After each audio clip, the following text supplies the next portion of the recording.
I'm Sadie, 34, and for 5 years I've poured my heart into caring for my husband Nathan after a car accident left him in a wheelchair. Our life was dishes, doctor visits, and quiet nights. But one rainy afternoon, scrubbing plates in our cramped kitchen, water splashed onto Nathan's phone. I wiped it, and a voicemail played. A woman's voice, soft, intimate, shattered everything I thought I knew. Trust is fragile. Like the chipped mug I held a gift from his mom. Have you ever heard a truth that broke you? Share where you're watching from and stick with me. Like and subscribe to hear how I face the truth. Our apartment smelled of lemon dish soap and the faint must of old carpet. I stood at the sink most evenings scrubbing pots, while Nathan sat in his wheelchair by the living room window, his phone glowing against his face.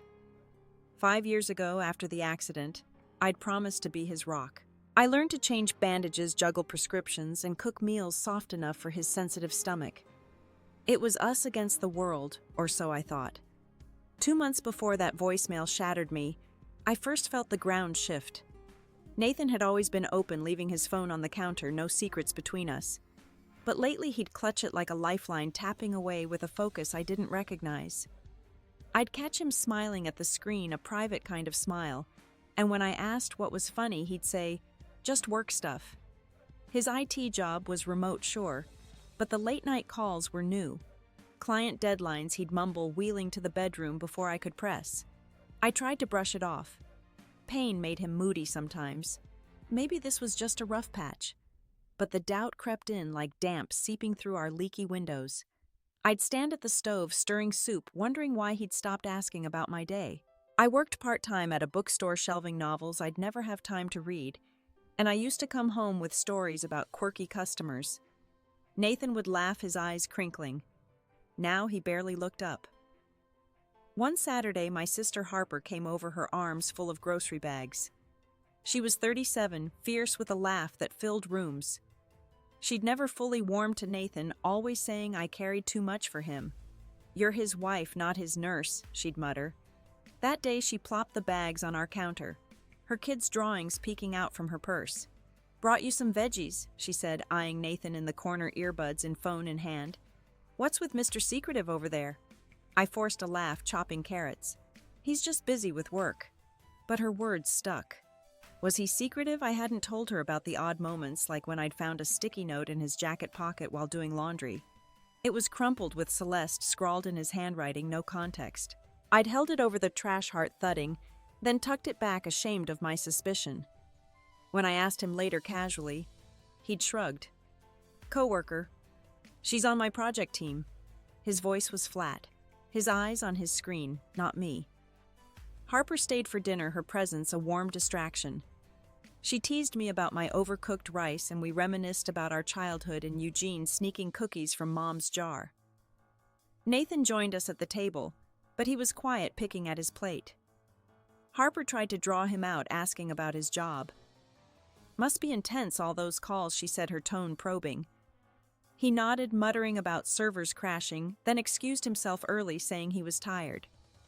Harper raised an eyebrow at me. "He okay?" she asked after he'd wheeled away. "He's fine," I said too quickly. But I wasn't sure. That night after Harper left, I sat on our sagging couch, the TV humming low. Nathan was in the bedroom, and I heard his voice soft through the thin walls. "Not now," he said. A pause. "She can't know yet." My stomach twisted. I crept closer, bare feet cold on the floor, but he'd hung up. I stood outside the door, breath shallow, telling myself I'd misheard. He was probably talking about a work issue, right? I didn't knock. Instead, I went back to the couch, curling under a blanket, staring at the flickering screen.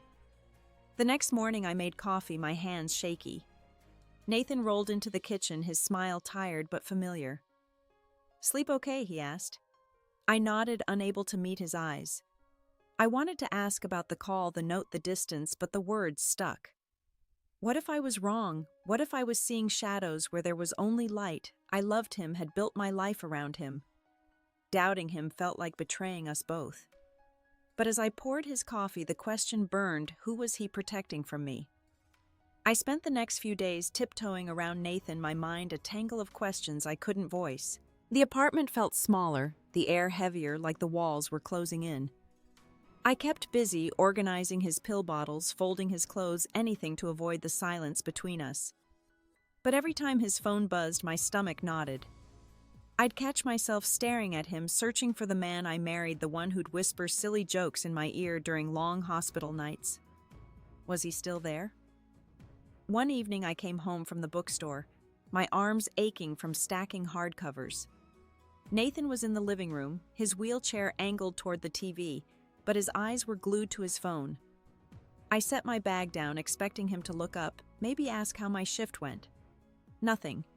Just the soft tap of his fingers on the screen. I cleared my throat. Long day? I asked, forcing a smile. Yeah, same, he said, not looking up. His voice was clipped, distracted. I stood there waiting for more, but he just scrolled, the blue light casting shadows on his face. I turned to the kitchen, my chest tight, and started unpacking groceries. Milk bread, his favorite peanut butter. I moved on autopilot, but my mind raced. Why was he so far away? Even when we were in the same room that night, I couldn't sleep. I lay beside him, the mattress dipping under his weight, listening to his steady breathing. His phone sat on the nightstand, its screen dark but looming. I imagined snatching it, scrolling through his messages, finding answers. But I didn't. Instead, I got up, padding to the living room in my socks. I opened my laptop, telling myself I was just checking emails, but my fingers hovered over the browser. I typed his name, then Celeste, then stopped. What was I doing? I closed the laptop, my face hot with shame. The next morning, Harper called while I was making Nathan's breakfast. I stepped onto the balcony, the phone pressed to my ear, the Oregon drizzle dampening my hair. You sound off, she said, her voice sharp with concern. What's going on? I hesitated, then spilled it. Nathan's distance, the late-night call, the sticky note. I didn't mention how I'd almost stalked him online. Her sigh was heavy. Sadie, you need to talk to him. This isn't you. You're not the suspicious type. I know, I said, my throat tight. But what if I'm right? What if he's... I couldn't finish. Harper went quiet, then said, if he's hiding something, you deserve to know. But don't let it eat you alive. I nodded, though she couldn't see me, and hung up, the cold air biting my skin. Back inside, Nathan was at the table eating toast. Who was that? He asked, his tone casual but edged. Just Harper, I said, busying myself with dishes. He didn't push, but I felt his eyes on me. The rest of the day I kept replaying Harper's words. I wasn't the suspicious type, but I wasn't blind either. That afternoon I was folding laundry when I found a receipt in Nathan's jeans pocket. Coffee shop, 2 lattes dated last week, when he'd said he was at physical therapy. My hands shook as I stuffed it back. He hated coffee. Who was he with? I didn't confront him. Instead, I went to work shelving books with a mechanical rhythm. My coworker Tessa noticed. She was a single mom, tough but kind, with a knack for reading people. During our break, she leaned against the counter sipping tea. You look like you're carrying the world, she said. I shrugged, but her eyes didn't let go. Spill it, Sadie. I told her about the receipt, the calls, my fear of asking Nathan. She whistled low. Sounds like he's got secrets. You gotta dig, girl. Truth doesn't just fall in your lap. Her words hit hard. That night I sat on the couch, a quilt over my legs, watching Nathan wheel to the bedroom. His phone was on the coffee table, forgotten for once. My heart pounded. I reached for it, my fingers brushing the case, then pulled back. If I looked, there'd be no going back. But if I didn't, the not knowing would keep gnawing. I picked it up, the screen locked with a new password. I tried our anniversary. Nothing. My breath caught a sharp pain spreading in my chest. Who was he locking me out for? I woke up the next morning with a headache, the kind that sits behind your eyes and makes everything feel heavy. Nathan's phone was back in his hand, as if it had never been on the coffee table, mocking me with its locked screen. I made his oatmeal in silence, the clink of the spoon against the bowl too loud in our quiet kitchen. He thanked me, his voice soft, but I couldn't look at him. The receipt from the coffee shop was still in my pocket, crumpled against my thigh, a secret I carried like a bruise.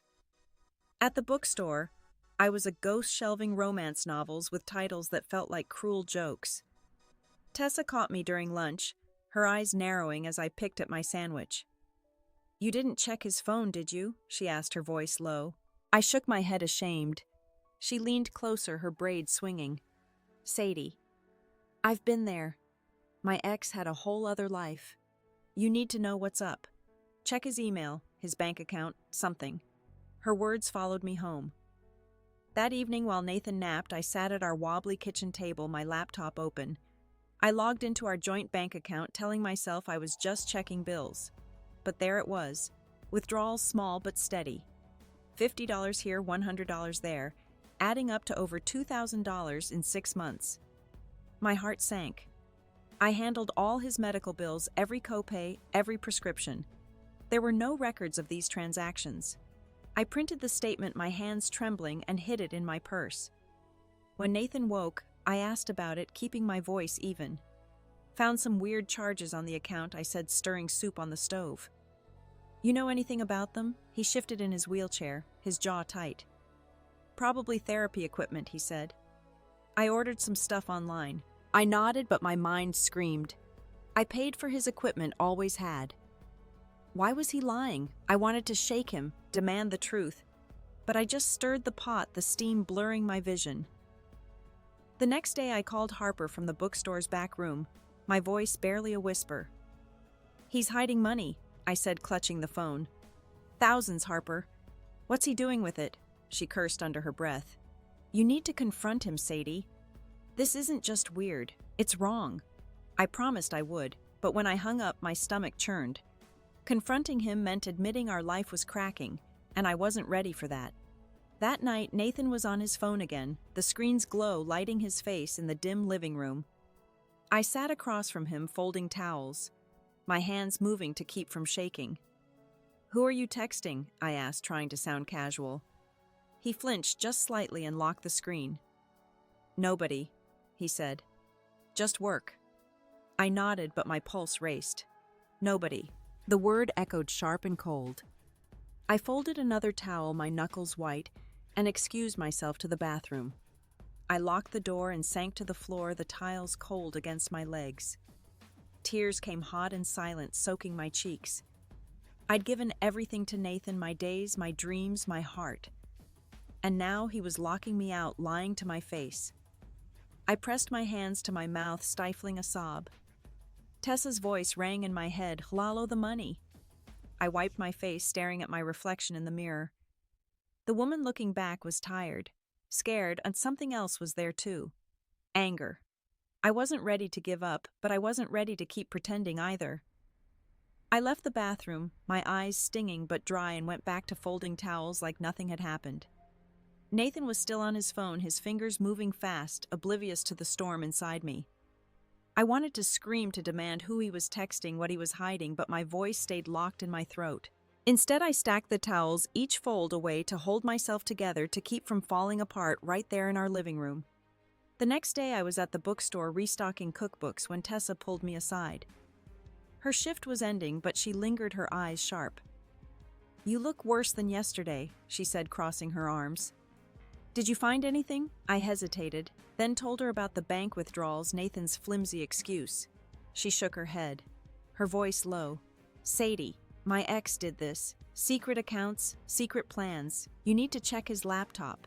Emails, browser, history, something." I nodded, my mouth dry, but the idea of snooping made my skin crawl. I wasn't that person, was I? The one who spied on her husband, but Tessa's story about her ex, how he'd drained their savings for another woman, clung to me like damp clothes. I spent the rest of my shift distracted, dropping a stack of paperbacks, earning a frown from my boss. All I could think about was Nathan's laptop sitting on our desk, a Pandora's box I was too scared to open. That evening, Nathan was at physical therapy, or so he said. I sat at the desk, the apartment quiet, except for the hum of the fridge. His laptop was closed, a thin layer of dust on the lid. I opened it, my heart pounding, and typed his password, the one we'd always shared. It worked. I clicked on his photos, scrolling past old shots of us at the coast, my smile wide, his arm around me.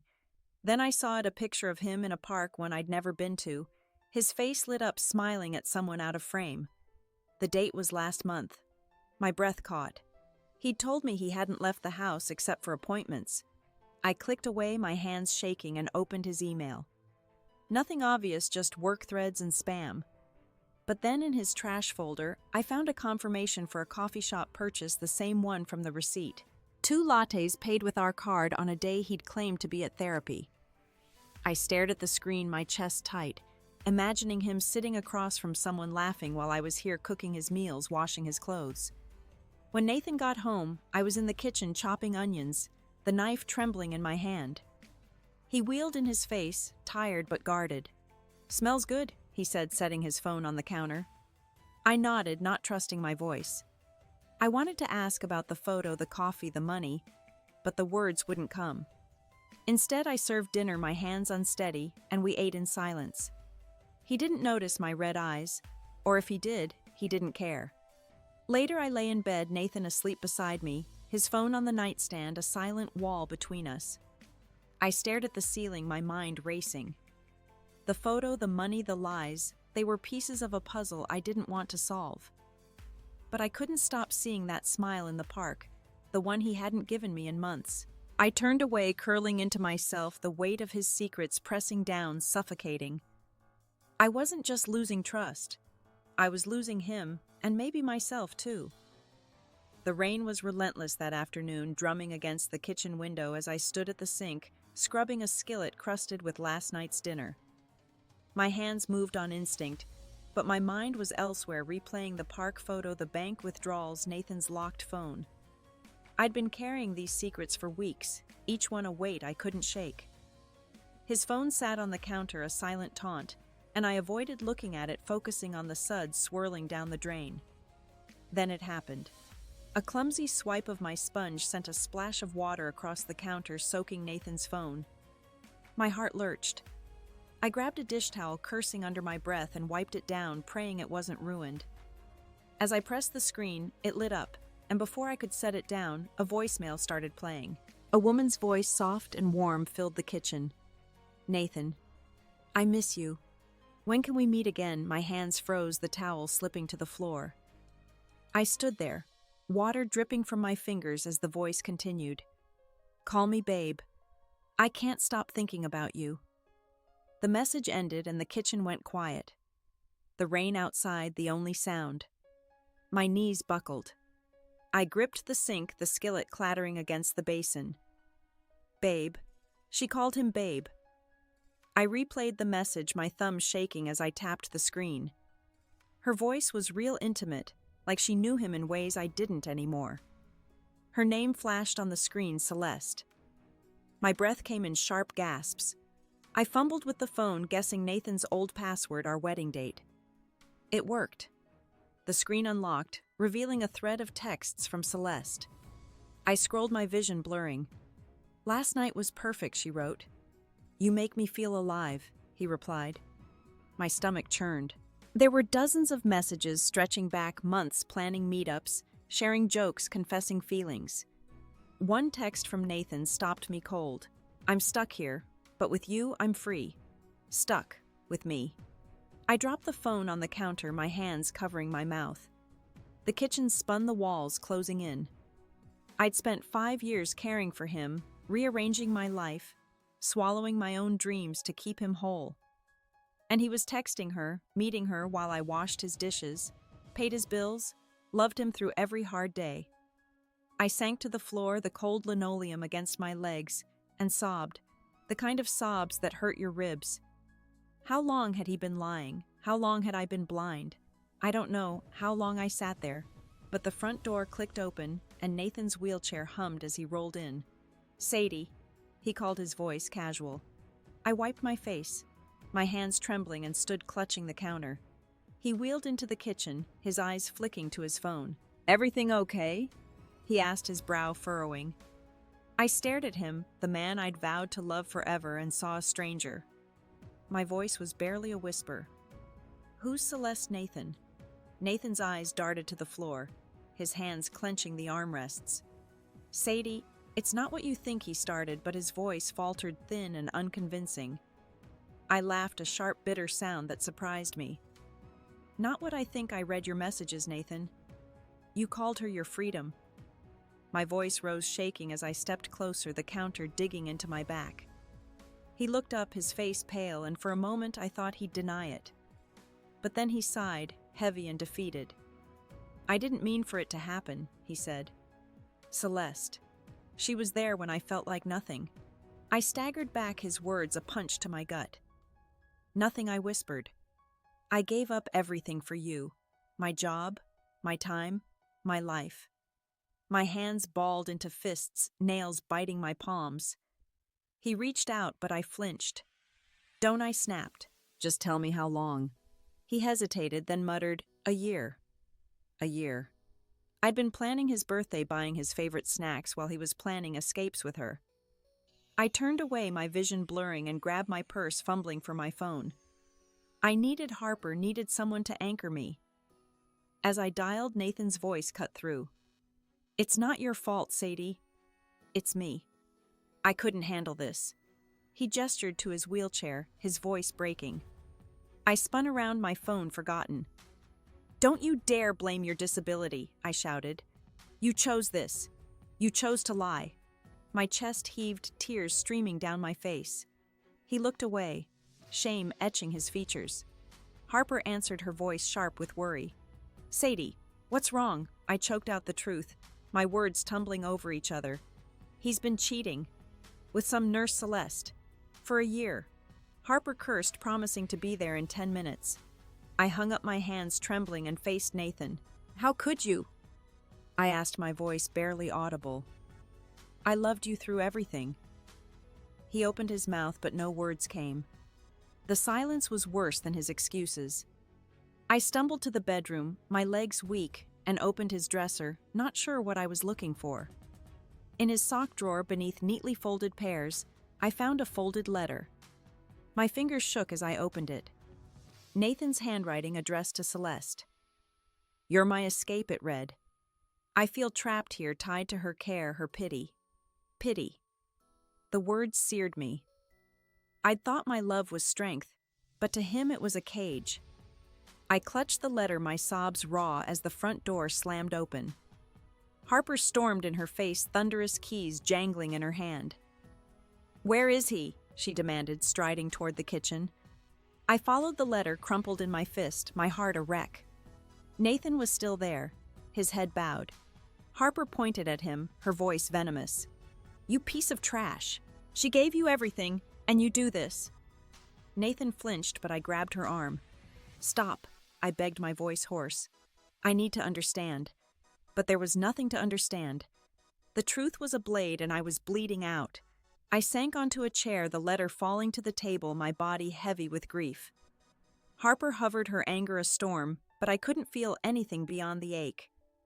Nathan's betrayal wasn't just an affair. It was a theft of every moment I'd poured into us. I stared at the letter, at his wheelchair, at the life I'd built, now ash. There was no going back, and I didn't know how to go forward. I woke up on Harper's couch, my neck stiff from the lumpy cushions, the morning light filtering through her living room blinds. Last night's confrontation with Nathan played in my head like a broken record, his letter's words, trapped pity cutting deeper each time. I'd left our apartment with just a duffel bag, Harper dragging me out before I could collapse entirely. Now sitting up, her kids' toys scattered on the floor, I felt hollow but strangely awake. I couldn't keep drowning in his betrayal. I had to move. Harper was in the kitchen, flipping pancakes for her twins. She glanced at me, her eyes soft but fierce. "You're staying here," she said, sliding a plate my way. I nodded, picking at the food, my appetite gone. But her certainty grounded me. I couldn't go back to Nathan, not after his confession, not after seeing my love twisted into something he resented. I needed a plan, something to claw my way out of this wreckage. That afternoon, I sat at Harper's dining table, a notepad in front of me, scribbling what I knew. Nathan had cheated, lied, stolen from our savings. I couldn't let him take my future too. I called Tessa, my voice steadier than I expected. I need a lawyer, I said. She didn't hesitate texting me a name, Renee, a divorce attorney who'd helped a friend. She's tough but kind, Tessa said. You got this, Sadie. Her belief in me sparked something, a flicker of resolve I hadn't felt in weeks. I met Renee the next day at her office, a small space with bookshelves and a fern in the corner. She was in her 40s, her hair pulled back, her eyes sharp but warm. I told her everything: Nathan's affair, the hidden money, the letter. My hands shook, but my voice didn't. She listened, jotting notes, then leaned forward. You've been through hell, she said. But you're not powerless. We can protect your assets, start the divorce process. What do you want? I blinked, caught off guard. What did I want? I wanted my life back, the woman I was, before I became his caregiver, his fool. Renee outlined steps: freeze our joint accounts, file for separation, gather evidence of Nathan's spending. I nodded, absorbing her calm certainty. She shared her own story, how she'd left a cheating husband a decade ago, rebuilding from nothing. It's not easy, she said, but it's freedom. Her words stuck with me as I left the spring air cool against my face. I walked to the bank, my steps purposeful, and froze our accounts, my signature steady on the forms. Nathan wouldn't bleed me dry anymore. Back at Harper's, I sat on her porch, the notepad open again. I wrote down what I'd lost: my trust, my marriage, years of myself. But I also wrote what I had Harper, Tessa, a chance to start over. I wasn't ready to forgive Nathan, but I was ready to fight for me. I pulled out my phone, scrolling to a photo of Nathan's guitar, the one I'd bought for his birthday before the accident. It sat unused in our closet, a relic of happier days. I listed it online, my fingers typing fast. The money would pay Renee's retainer. Selling it felt like shedding his weight piece by piece. Harper joined me outside, handing me a coffee. You're doing it, she said, her voice proud. I nodded, the mug warm in my hands. I wasn't whole, not yet, but I was moving, and that was enough for now.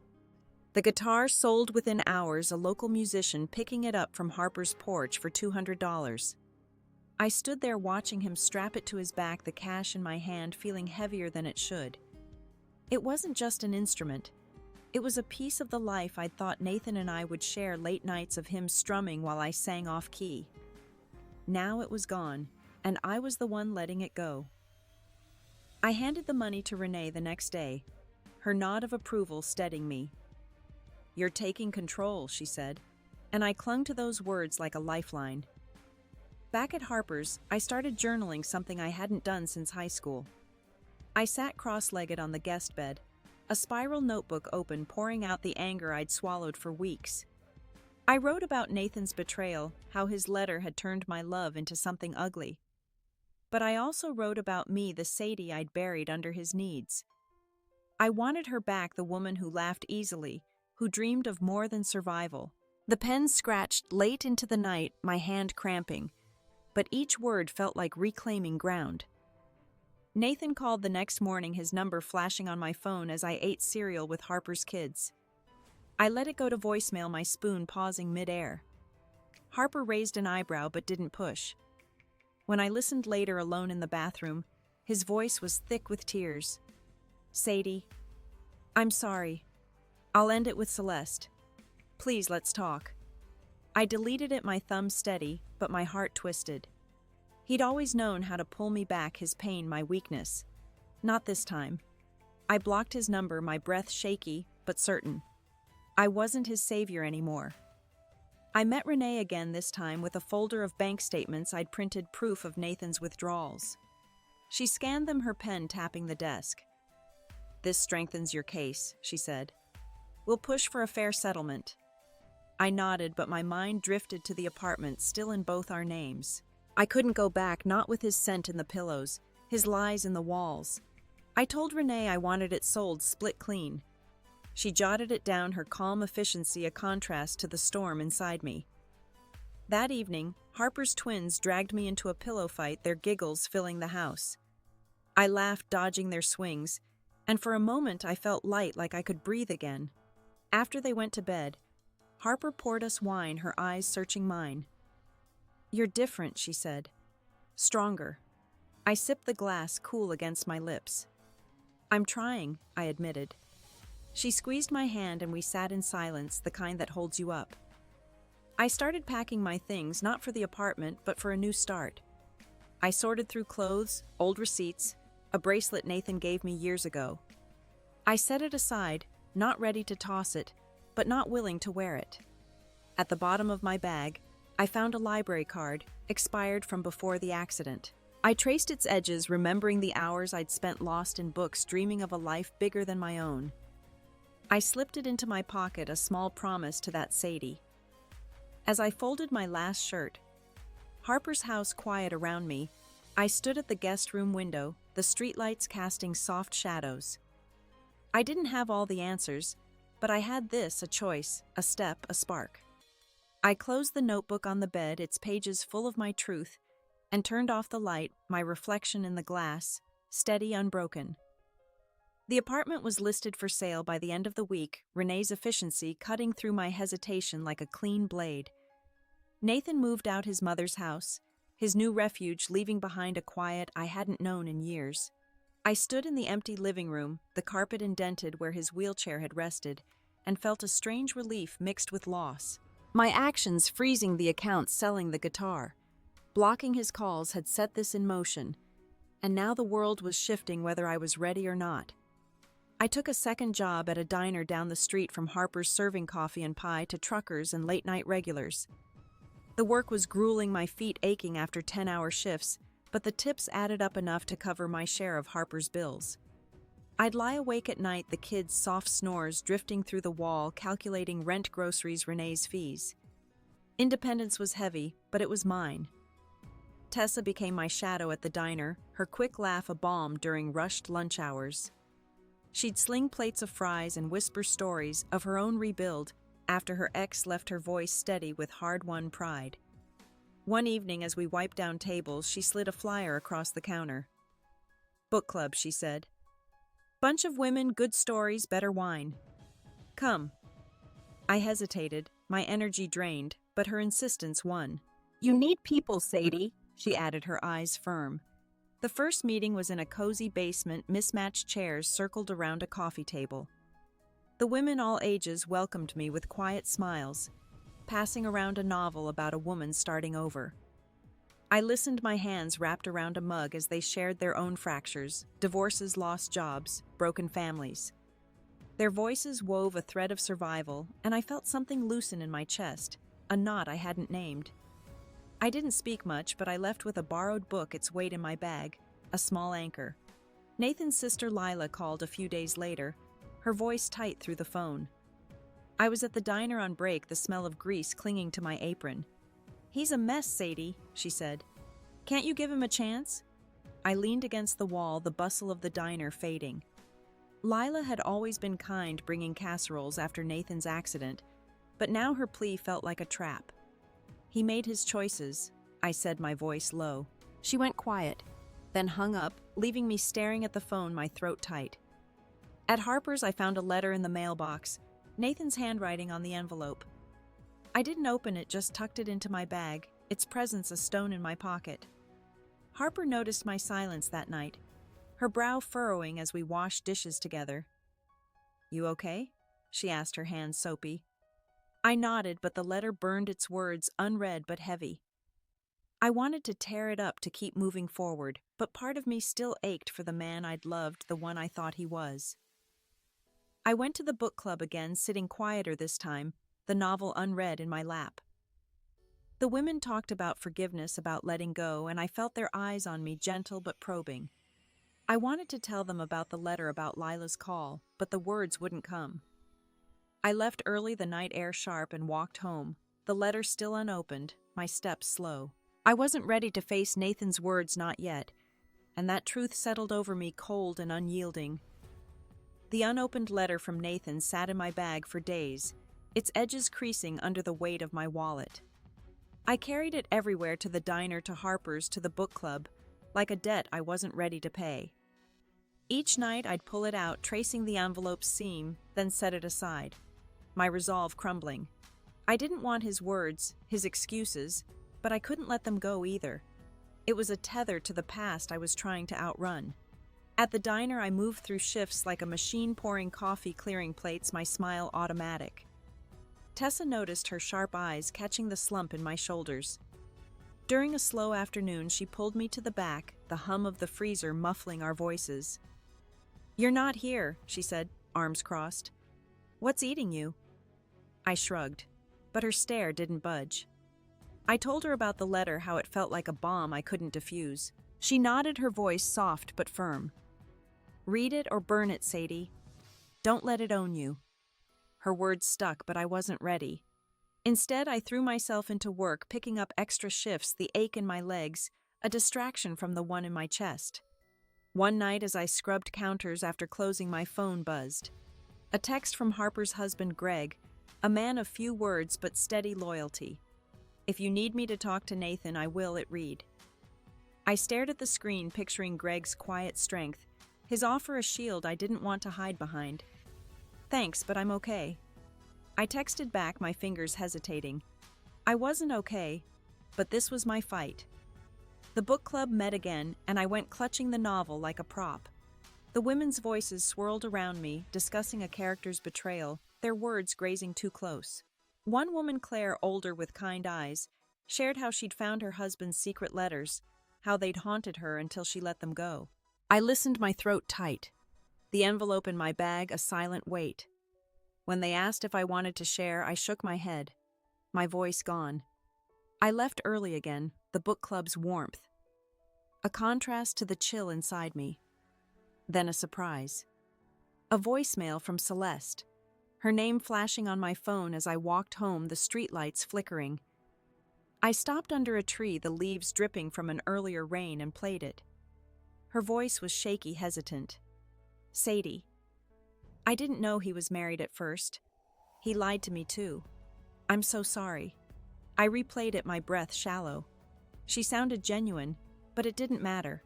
Her apology was a mirror reflecting Nathan's deceit, my pain. I didn't call back.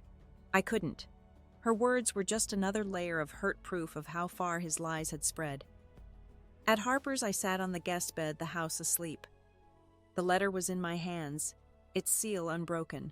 I wanted to hate Nathan, to hate Celeste, but all I felt was exhaustion, a bone-deep weariness that pinned me to the mattress. I tucked the letter back in my bag, my eyes burning, and lay down, staring at the ceiling. The world I'd built was gone, and my actions had carved a path I couldn't unchoose. I closed my eyes, the silence louder than my heartbeat, and let the weight of it all pull me under. I moved into a studio apartment a month after leaving Harper's, a shoebox of a place with creaky floors and a view of a brick wall. It was mine, though paid for with diner tips and bookstore paychecks. I hung a string of fairy lights above the window and bought a pothos plant, its green leaves curling over the sill. Each morning I watered it, a small ritual that felt like tending to myself, a quiet promise to keep growing. The diner kept me busy, but I found rhythm in the chaos, memorizing orders, bantering with regulars. Tessa's book club became my refuge, a weekly escape where I sank into novels and voices that didn't ask me to be anything but present. The women there, with their laughter and scars, made me feel less alone. One night I spoke up, sharing how a character's courage reminded me of my own steps forward. Their nods, warm and knowing, wrapped around me like a quilt. I started therapy too, meeting Monica, a woman with gray-streaked hair and a voice like a calm river. Our first session, I sat stiffly on her couch, clutching a tissue I didn't use. "What do you want from this?" she asked. I didn't know, not really, but I told her about Nathan, the affair, the letter. I still hadn't read. She listened, her eyes steady, and asked what I'd lost besides him. I thought of my confidence, my dreams, the years I'd spent defining myself through his needs. "Let's find you," she said, and I carried those words home, turning them over like a smooth stone. Harper and I planned a weekend trip to the coast, a rare break from work and worry. Her twins were staying with Greg, so it was just us. The car packed with snacks and a playlist of old songs. We drove through misty hills, the ocean peeking through the trees, and I felt a lightness I hadn't known in months. At a gas station, Harper bought us cheap sunglasses, laughing as we posed for a selfie. "You're smiling again," she said, her voice soft. I touched the sunglasses, their plastic frames silly but freeing, and realized she was right. My new routine settled me. I'd walk to the diner before dawn, the streets quiet, my breath visible in the cool air. I'd pass a bakery, its warm glow tempting, and promise myself a pastry someday. At home, I'd read before bed the pothos catching the lamplight. Monica's questions lingered, prodding me to see myself beyond the wife, the caregiver, the betrayed. I wasn't whole yet, but I was building something piece by careful piece. One evening, I sat on my thrift store couch, a mug of tea steaming in my hands. The studio was small, but it held me, my books, my plant, my choices. I thought of Nathan, not with anger, but with a strange distance, like he was a chapter I'd finished. The letter was still in my bag, unopened, but its weight was lighter now. I sipped my tea, the warmth spreading, and let the quiet hold me steady and sure. The coastal trip with Harper was a quiet gift, the kind that lingers.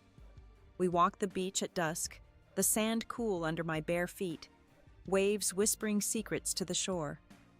Harper tossed pebbles into the surf, her hair whipping in the wind, and I watched my hands in my pockets, feeling the weight of nothing but the moment. We didn't talk about Nathan, didn't need to. She looped her arm through mine, and we stood the horizon, endless, my heart steady for the first time in months. Back in my studio, I found a stray cat outside my building, skinny and gray, meowing at the steps. I left a bowl of milk, then tuna, and by the third day, she was waiting for me. Her eyes wary but curious. I named her Daisy, coaxing her inside with soft words. She curled on my couch, purring, and I felt a warmth, like I'd given something small but real to the world. Daisy's trust, fragile as it was, mirrored my own slow mending. Therapy with Monica grew easier, her questions peeling back layers I'd ignored. One session, she asked what I'd tell the Sadie from a year ago, the one pouring herself into Nathan's care. I thought for a long time, my fingers twisting the tissue. "I'd tell her she's enough," I said finally, my voice low. "Even without him." Monica smiled, and I carried that truth home, letting it settle, a seed taking root. I started sketching again, a habit from my teens I'd abandoned. My desk, cluttered with diner schedules, now held pencils and a cheap sketchbook. I drew Daisy, the curve of her tail, the glint in her eyes. I drew the coast, Harper's silhouette against the waves. Each line was a reclaiming, a way to see myself beyond the hurt. The sketches weren't perfect, but they were mine-proof. I could create something whole. One morning, I found Nathan's letter in my bag, its envelope creased and soft. I sat at my desk, Daisy asleep nearby, and opened it. His words were careful, apologetic, asking to meet to explain. I read it once, then folded it away, my hands calm. I didn't hate him anymore, didn't need his remorse. I wrote back a single page, my pen steady. "I'm moving on," I wrote. "I hope you find peace." I mailed it, the postbox clanging shut, and walked away, the air crisp, my steps light. That night I sat by my window, the fairy lights glowing, Daisy's warmth against my leg. I thought of the woman I'd been, the one who'd measured her worth by Nathan's needs. She was part of me, but not all of me. I opened my sketchbook, the blank page waiting, and drew a single line curving like a horizon. I didn't know where it led, but I was ready to follow my breath slow, my heart open. The divorce papers arrived on a Tuesday, a thick envelope slipped under my studio door. I signed them at my kitchen counter, the pen steady, the ink final. Renee called to confirm the settlement. Half the apartment sale, a clean split of what was left. I hung up, the quiet of my small space wrapping around me, and felt no triumph. Just a soft release, like exhaling after holding my breath too long. Nathan was gone, not just from my home, but from the center of my world. I enrolled in community college that fall, chasing a nursing degree, a choice born from years of caregiving, but now for me. My first class was anatomy, the textbook heavy in my bag, its pages crisp with possibility. I sat in the back, notebook open, listening to the professor's steady voice, my pencil scratching notes. I wasn't the youngest there, nor the brightest, but I showed up, my presence, a quiet victory, a step toward a life I'd shape myself. My days found a new rhythm, Mornings at the diner serving eggs to bleary-eyed regulars, then afternoons in class my mind stretching around terms like ossification and synapse. Evenings were for studying my lamp casting a warm circle over my desk, the pothos plant trailing longer each week. I'd pause to sip coffee, the mug plain, but mine bought from a thrift store for $1. These small things, mugs, plants, pages, were threads weaving a life that felt like home. Tessa's book club remained my anchor. One night we read a story about a woman rebuilding after loss, and I shared a piece of mine, my voice steady as I spoke of signing the papers, of choosing school.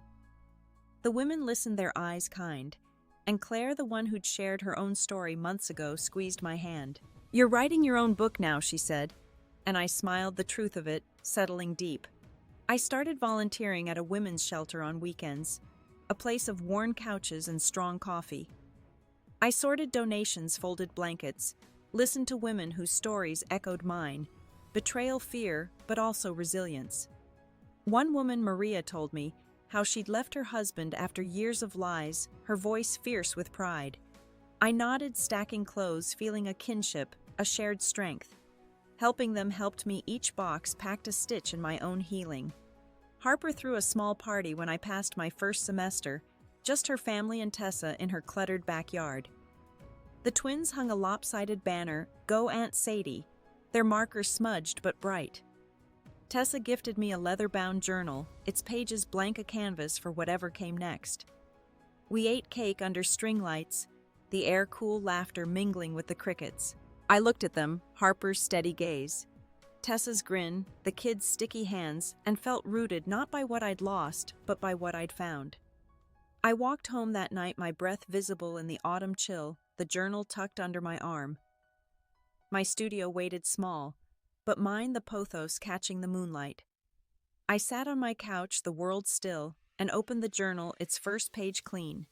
I didn't write, not yet, but I held the pen, the quiet, holding me back, gentle and sure. Spring came, softening the edges of my new life. I planted a rosebush outside my studio, its roots sinking into the narrow strip of earth by the steps. I'd tend it on weekends, clipping thorns, watering its base, the petals unfolding like a quiet gift. It wasn't perfect, often wilting in the heat, but it grew stubborn and alive, much like me. I'd sit beside it, coffee in hand, watching neighbors pass their lives, a hum I was learning to join. I saw Nathan one last time at the courthouse for a final hearing. He was thinner, his face lined his wheelchair, catching the fluorescent light. We stood in the hallway, papers signed, the air thick with what we'd been.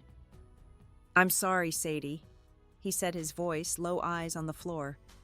I nodded, not for him, but for me, a closing of a door. "Take care," I said, and walked away. The click of my shoes, echoing my heart, unburdened by his shadow. My nursing classes grew harder, the science dense, but I thrived in the challenge, my notes sprawling across pages.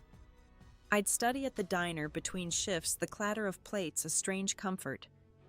One night, a regular, an older man named Ray, noticed my textbook. "You're gonna help people," he said, his smile crinkled. I blushed, but his words landed, a reminder of why I'd chosen this path.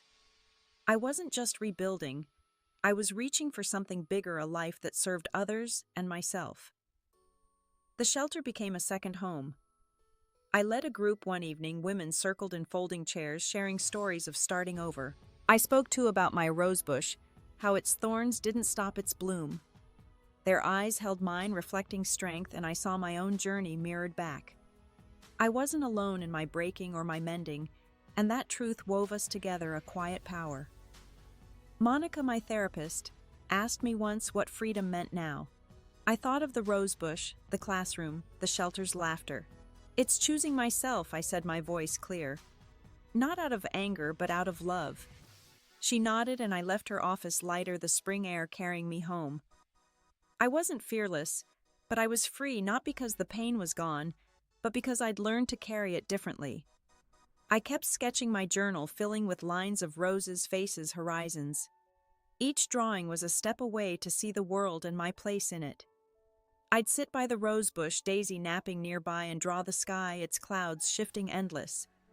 I was 34, not young, not old, but alive. My hands steady, my heart open to what lay ahead. The lesson wasn't loud or grand. It was this: betrayal can break you, but it can also build you if you let it. I learned to love myself not as a wife or a caregiver, but as Sadie, whole on her own. Pain isn't the end.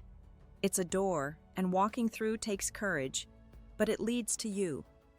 What moment showed you your own strength? Share it below. I'd love to hear your story. If this resonated, please subscribe, and share it. Helps these stories reach others. Thank you for listening, for being here. Keep healing, keep growing, and I'll see you in the next one.